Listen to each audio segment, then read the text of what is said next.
welcome to this very rustic looking chatty video.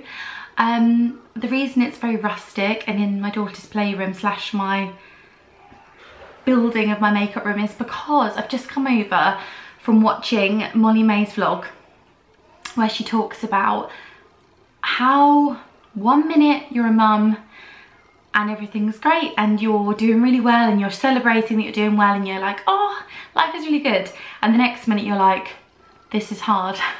And the video is going to be titled, I think, Motherhood is Hard, because do you know what?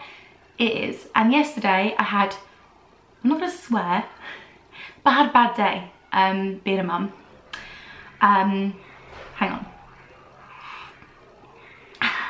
There we go. I've had some elixir, we're all good. I had a really day. I'll talk more about that in a minute.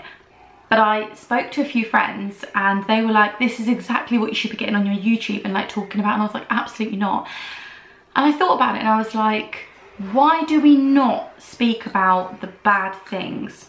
Or like come on here when we're vulnerable? Is it because of that vulnerability? I don't know. But I've kind of sat and thought about it, and just from my point of view, I'll be drawing on my own experiences in this video. I don't really know where I'm going with it. It's just very raw. I haven't written anything down. I'm just spieling from my head like I normally do. But like, hopefully this just feels like a friend chatting to you. I don't know, hopefully. Because I could have used this video yesterday. And yeah, they were like, this is exactly what people should be talking about, but they don't.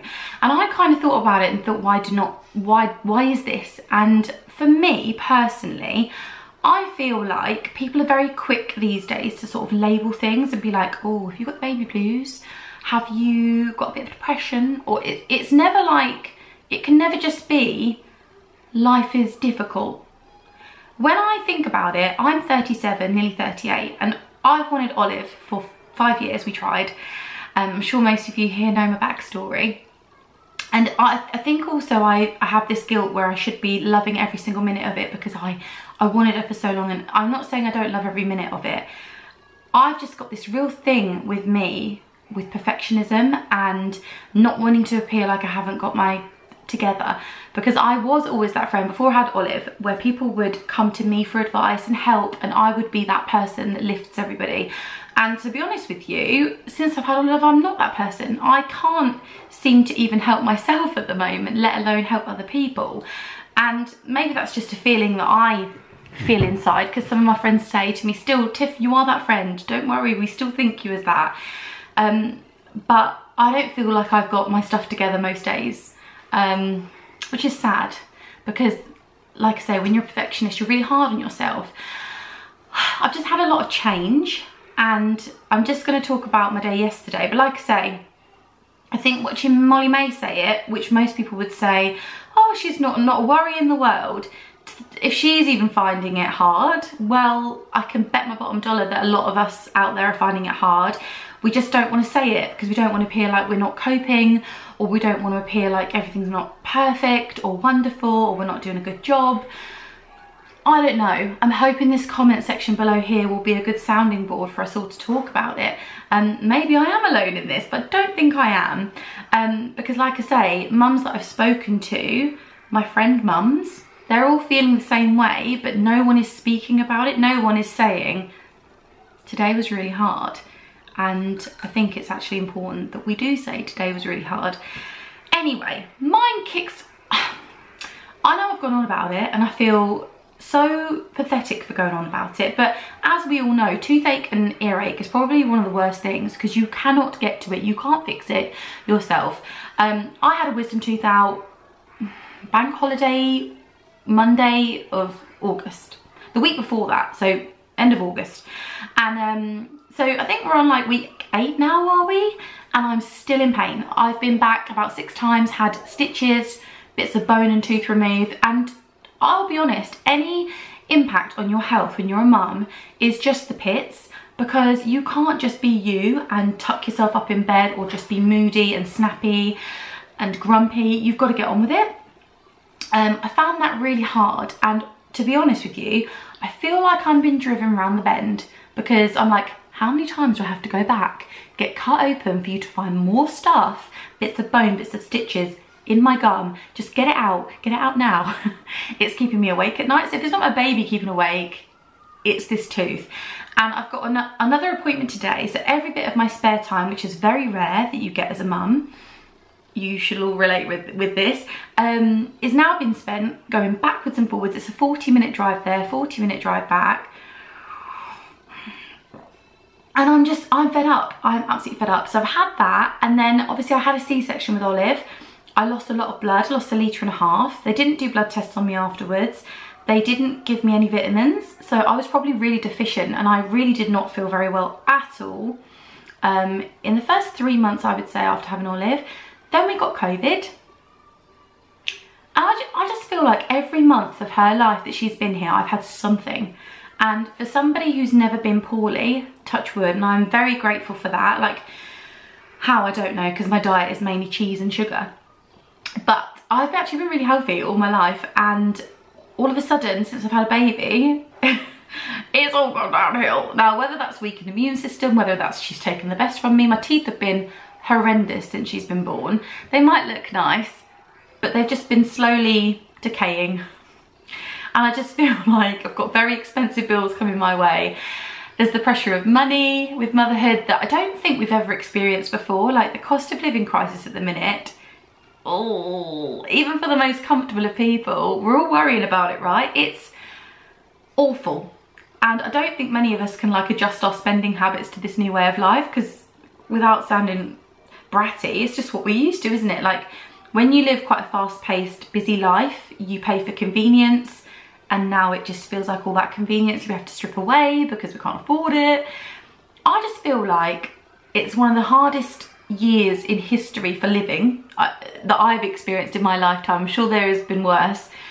And this again is this guilt, isn't it? Feeling like, oh, someone else has got it worse than you. Like there is war going on in the world. I know that, but we can't, I think it's really toxic to keep saying that to yourself, oh, your problems aren't valid. Like everyone's problems are valid to them, and it is okay to feel, because one thing I'm guilty of is just sort of pushing through thinking someone's got it worse than you, Tiff, just get on with it, which I do think is quite toxic, because you're not allowing your body to like feel and to actually put yourself in as importance. Like it's fine, like you are important too, your problems matter to you and your family. So where am I going with this? Yeah, I just feel really run down and I'm so sick of pretending like everything's fine. And I guess this video is just to say, if you're one of those people, it's also okay to admit that things are just not great. And yeah, motherhood's hard. I need another swig of tea to regather my thoughts. That was a double slurp. That was definitely needed. So yeah, I don't know. Also, me and Sean have spoken about this as well. We've had 37 years of financial freedom, 37 years of being selfish with our time, not in a nasty way, but like if we want to go somewhere, it just, and everyone used to say this to me and I never used to take much notice. Like going out now takes about an hour, and I think again with my tooth, I've had to take Olive with me at every appointment. So not only is it a 40-minute drive, but then it takes longer because I've got to get all her bag packed, make sure she's going to be okay, pack her in the car, unpack her. It takes like a good 20 minutes extra on top of everything else. So I don't know, it's just felt like a lot recently, and I am very aware that my YouTube channel is suffering for it, and I am using this as a bit of therapy, I guess. But come back to me, leave some comments below, maybe I can help. I'll be your therapy. I don't know. So I just feel like I say, after speaking with some friends, it just feels like women in general have a real hard time just admitting that things are hard. Like we all got to pretend, like has social media got that bad that we have to pretend everything is rosy and that everything is a-okay all of the time? I think that is so sad. Yeah, sad. And I think there's a fear of people like attacking you for being vulnerable when you open up yourself and you say these things out loud. But yeah, I guess I'm putting this video out there just in the vain hope that somebody watching it today is feeling exactly how I felt yesterday. You know, I sobbed all the way home from the doctors. Like, it was so tragic. It was like a sad, music video, because I literally walked up to the desk and I was like, hi, it won't let me check in. And she was like, that's because your appointment was at 9:20, not 10:20. And I was like, what? And I felt so guilty because I don't think receptionists are that friendly anyway. And I could tell she was like, you've wasted an appointment. I was like, I'm really sorry. I was like, I'm so sorry. I was drenched because yesterday was just rainy, and I just felt really guilty for wasting an appointment because they're difficult to get.